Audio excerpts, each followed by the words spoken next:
भाई एक बात समझ नहीं आई मुझे। अगर कोई बोले कि हमने कुछ गलत नहीं किया तो फिर वो 5300 करोड़ देकर केस ख़त्म क्यों करेगा?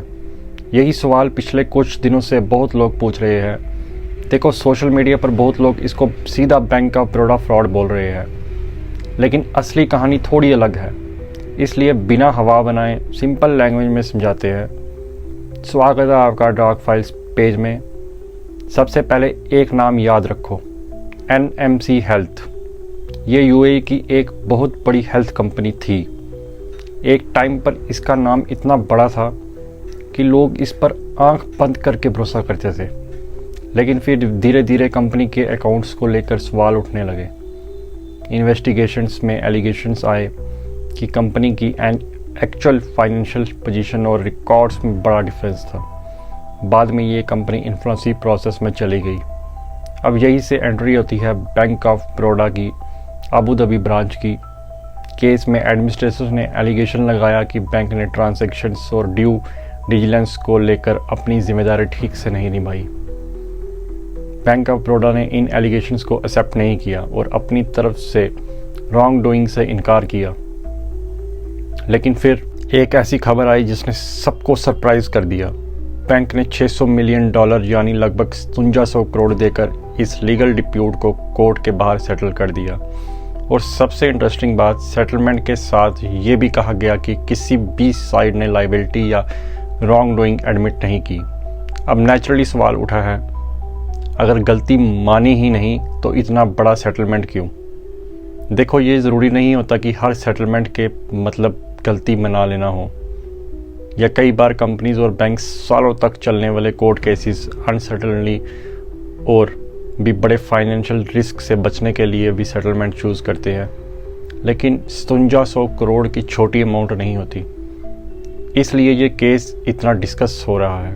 अब असली कहानी यहाँ से शुरू होती है। NMC हेल्थ के साथ आखिर हुआ क्या था, और उस पूरे केस में BR शेट्टी का नाम बार बार क्यों सामने आता है?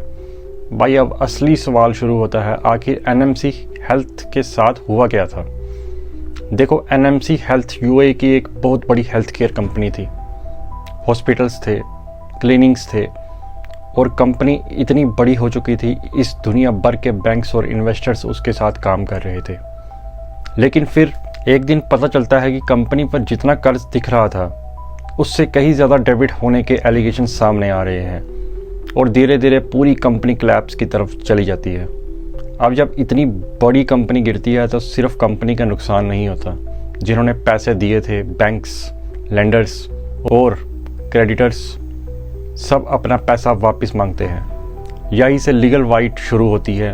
अब देखो, यहाँ से एक बात समझना बहुत ज़रूरी है। सोशल मीडिया पर लोग बोल रहे हैं बैंक ऑफ बड़ौदा ने 5300 करोड़ का फ्रॉड किया, लेकिन ऑफिशियली बात ऐसी नहीं है। केस ये था कि NMC हेल्थ के एडमिनिस्ट्रेटर ने बैंक ऑफ बड़ौदा की अबू धाबी ब्रांच के खिलाफ एलिगेशंस लगाए। उनका कहना था कि कुछ बैंकिंग ट्रांजैक्शंस और ड्यू डिलिजेंस से जुड़े हुए इश्यूज थे। दूसरी तरफ बैंक ऑफ बड़ौदा लगातार कहता रहा कि उसने कोई रॉन्ग डूइंग या लाइबिलिटी एडमिट नहीं की है। और फिर कई साल तक केस चलने के बाद दोनों साइड्स ने कोर्ट के बाहर सेटलमेंट कर लिया। सेटलमेंट अमाउंट $600 मिलियन, यानी लगभग 5300 करोड़। अब यहाँ मुझे एक चीज़ इंटरेस्टिंग लगी। कई लोग सोचते हैं सेटलमेंट का मतलब गलती मान ली, लेकिन लीगल दुनिया में हर बार ऐसा नहीं होता है। कई बार कंपनी सिर्फ इसलिए सेटलमेंट करती है ताकि सालों तक चलने वाले कोर्ट केसेस, लीगल एक्सपेंसेस और अनसर्टेनली को ख़त्म किया जा सके। और इस केस में भी पब्लिक स्टेटमेंट्स के मुताबिक settlement without admission of liabilities और रॉन्ग डूइंग हुआ।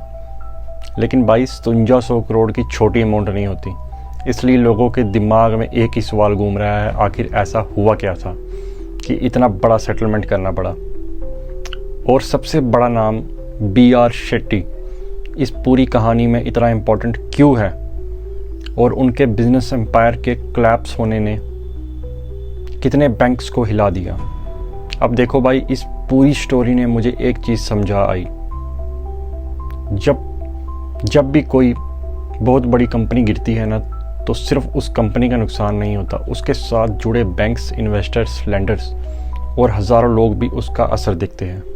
NMC कंपनी के साथ कोलैप्स के बाद भी कुछ ऐसा ही हुआ। कई लीगल डिस्प्यूट्स शुरू हुए, अलग अलग कंट्रीज़ में केसेस चले और उन्हीं लीगल डिस्प्यूट्स में से एक था बैंक ऑफ बड़ौदा की अबू धाबी ब्रांच से जुड़ा हुआ केस। अब सोशल मीडिया पर लोग सिर्फ एक ही लाइन बोल रहे हैं, 5700 करोड़ का फ्रॉड। लेकिन अगर पूरी लाइफ देखो तो पिक्चर थोड़ी अलग नज़र आती है। ये अमाउंट एक आउट ऑफ कोर्ट सेटलमेंट का हिस्सा था और सेटलमेंट के साथ दोनों साइड्स ने कहा कि इस एग्रीमेंट का मतलब किसी भी तरफ से लायबिलिटी या अब रॉन्ग डूइंग एडमिट करना नहीं है। अब तुम सोच रहे होगे हो फिर 5700 करोड़ दिए ही क्यों? देखो, इसका एग्जैक्ट रीज़न सिर्फ वो पार्टीज ही बता सकती है, लेकिन लीगल वर्ल्ड में कई बार कंपनीज और बैंक्स सालों तक चलने वाले केसेस अनसर्टेनिटी और लीगल कॉस्ट से बचने के लिए भी सेटलमेंट करते हैं।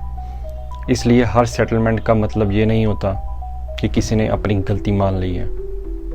लेकिन एक बात तो पक्की है, 5700 करोड़ कोई छोटी अमाउंट नहीं है और इसी वजह से ये केस इतनी चर्चा में है। मेरे हिसाब से इस फाइल का सबसे बड़ा लेसन पैसा नहीं है। लेसन ये है, जब भी सोशल मीडिया पर कोई बोले ये बैंक फ्रॉड है या इसने स्कैम कर दिया, तो एक बार रुक कर देखना ज़रूर, क्या कोर्ट ने ऐसा बोला है या इन्वेस्टिगेशंस अभी चल रही है या सिर्फ एलिगेशंस है। ये डिफरेंस समझना बहुत ज़रूरी है।